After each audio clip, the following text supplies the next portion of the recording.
যার কথার চেয়ে কাজের পরিমাণ বেশি, সাফল্য তার কাছেই এসে ধরা দেয়। কারণ যে নদী যত গভীর, তার বয়ে যাওয়ার শব্দ তত কম। আজকের এই স্বার্থপর দুনিয়ায় মাঝে মাঝে আচমকাই চলে আসেন এমন কিছু দুর্লভ মানুষ, মানবিকতার খাতিরে কোনো প্রত্যাশা ছাড়াই রেখে যান এক অভূতপূর্ব উদাহরণ।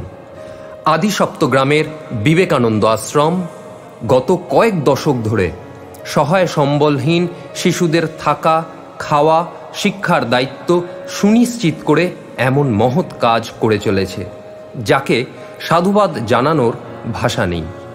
বিবেকানন্দ আশ্রমের এই কাজে আমরা শরিক হয়ে শিক্ষা সামগ্রীর পাশাপাশি খাদ্য সামগ্রী তুলে দিয়েছি এবং অঙ্গীকার করেছি আগামী দিনে আমরা তাদের এই কাজে সম্পূর্ণ সহযোগিতা করব।